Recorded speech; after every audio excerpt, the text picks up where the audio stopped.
नमस्कार सभी को। आज हम संस्कृत की ऑनलाइन क्लास में अपठित गद्यांश से प्रश्नों के उत्तर छांटना सीखेंगे कि किस प्रकार से अपठित गद्यांश से हम प्रश्नों के उत्तर छांटें या प्रश्नों के उत्तर लिखें। हम सबसे पहले अपठित को समझते हैं कि अपठित गद्यांश होता क्या है। अपठित का अर्थ है बिना पढ़ा हुआ, जैसे नाम से पता चल रहा है अ प्लस पठित।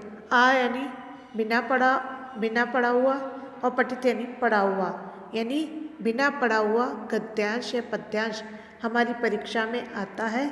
उससे हमें प्रश्नों के उत्तर किस प्रकार से छांट करके लिखने हैं।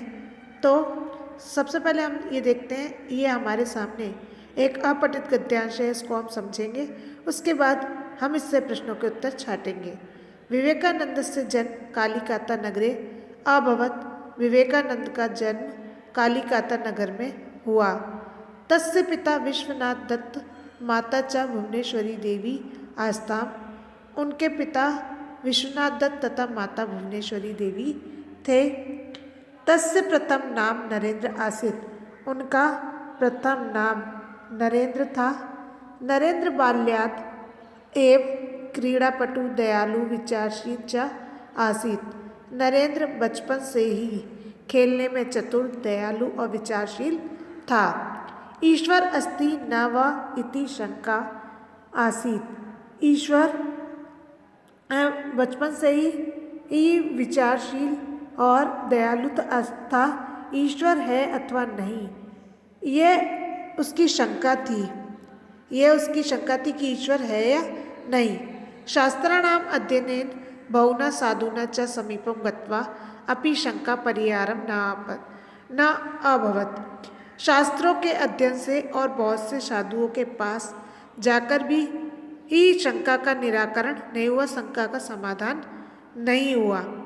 अन्ते च श्री रामकृष्ण परमहंसस्य सकाशात् तस्य संदेह परिहार अभवत। अंत में श्री रामकृष्ण परमहंस के पास उसके संदेह का, उसकी शंका का समाधान हुआ, उसकी शंका का निराकरण हुआ। परमहंसस्य दिव्य प्रभावेण आकृष्ट स तस्य शिष्य अभवत। परमहंस के दिव्य प्रभाव से आकर्षित हुआ और वह उनका शिष्य हो गया। स विश्वधर्म सम्मेलने भागं ग्रहीतुम् अमेरिका देशस्य शिकागो नगरं गतवान्। और वह विश्व धर्म सम्मेलन में भाग लेने अमेरिका देश के शिकागो नगर को गया। तत्र विविध देशीयान जनानु उद्दिश्य हिंदू धर्म विषय भाषणं कृतवान्। वहाँ विभिन्न देशों के लोगों को लक्ष्य करके हिंदू धर्म के विषय में भाषण किया। स भारतीयान उत्तिष्ठ जागृत दीन देवो भव दरिद्र देवो भव इति संबोधितवान् अमूल्य तस्यो उपदेशी। उन्होंने भारतीयों से उठो जागो, दीनों के देवता, दरिद्रों के देवता हो, ऐसा संबोधित किया और उनके उपदेश अमूल्य हैं। ये तो था हमारा अपठित गद्यांश। अब इस अपठित गद्यांश से संबंधित परीक्षा में 4 प्रकार के प्रश्न पूछे जाते हैं। पहला एक पदेन उत्तरत, जिसमें आपको एक पद में ही उत्तर देना होता है। दूसरा पूर्ण वाक्यन उत्तरत, जिसमें आपको पूरे वाक्य में उत्तर लिखना होता है। और तीसरा आता है इस गद्यांश का शीर्षक छांटना।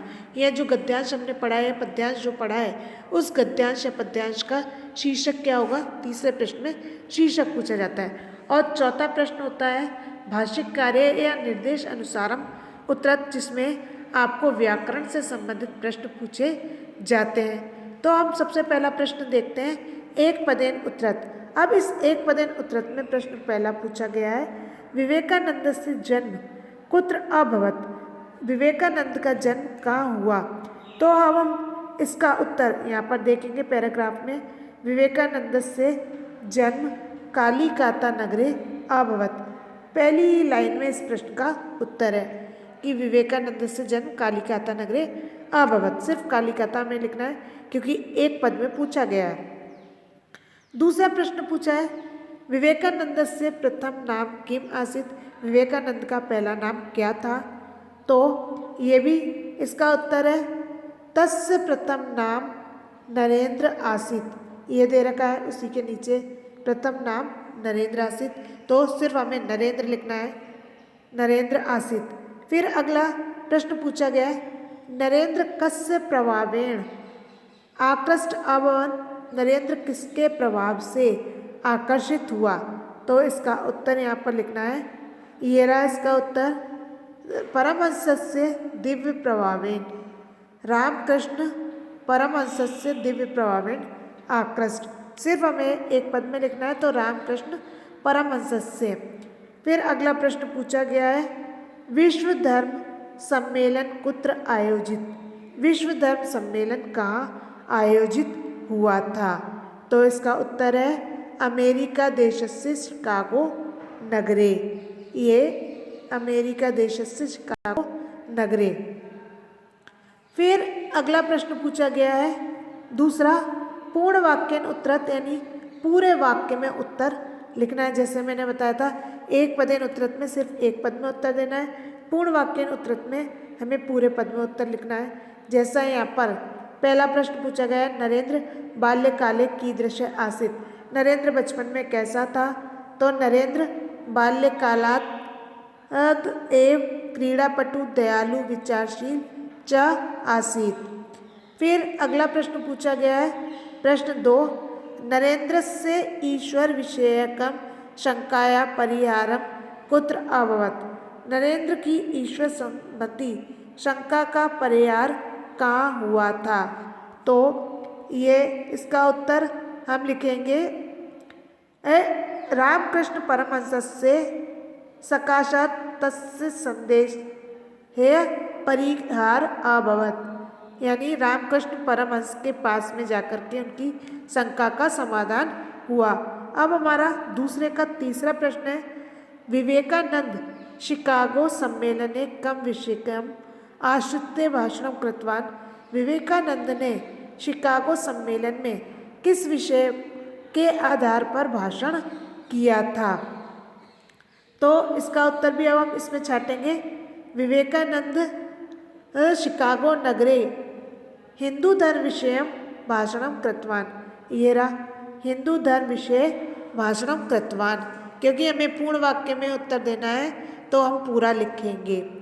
अब अगला प्रश्न आता है, प्रश्न नंबर 3, अस्य अनुच्छेदस्य उपयुक्तम शीर्षकम लिखत। यानी कि इस अनुच्छेद का उपयुक्त शीर्षक बताइए।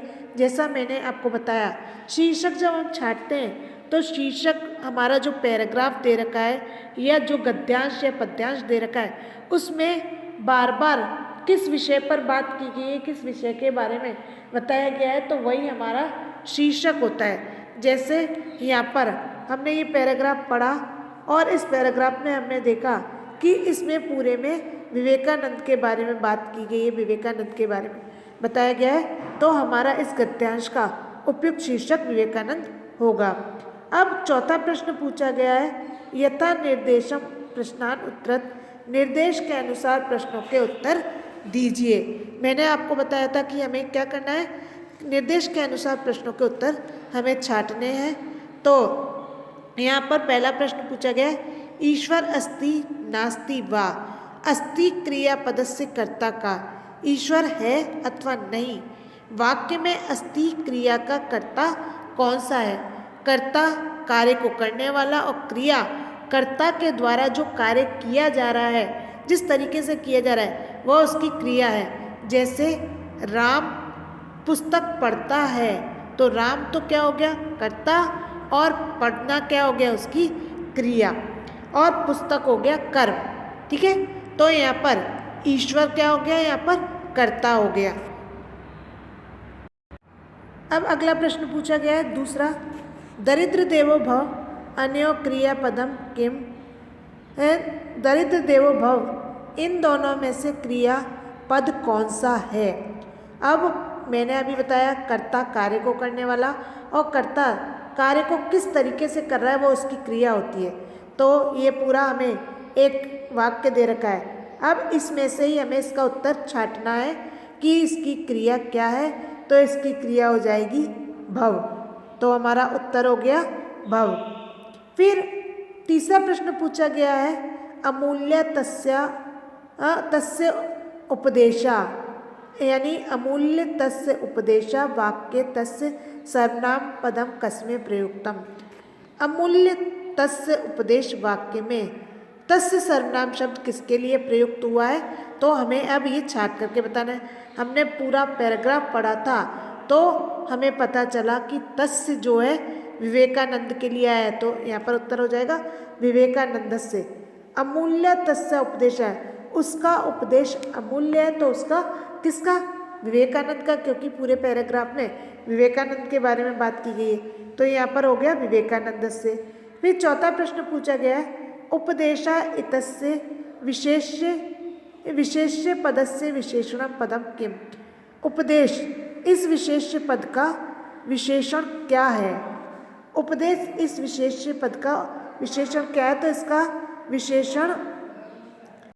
विशेषण हो जाएगा अमूल्य, क्योंकि अमूल्य क्या था, उपदेश था। हमने पैराग्राफ में बताया था कि इसका जो उपदेश था वो बहुत ही ज़्यादा अमूल्य था, इसलिए यहाँ पर अमूल्य क्या हो गया, विशेषण हो गया। ये था हमारा अपठित गद्यांश, और इस अपठित गद्यांश से संबंधित आपसे परीक्षा में प्रश्न पूछे जाते हैं। इस अपठित गद्यांश के परीक्षा में 10 नंबर के प्रश्न पूछे जाते हैं। 2 नंबर का शीर्षक आता है, बाकी 1-1 नंबर के 8 प्रश्न और पूछे जाते हैं। तो आप अच्छे से पूरा वीडियो देखें और उसका अभ्यास करें, प्रश्नों के उत्तर उसमें से सीखें। धन्यवाद।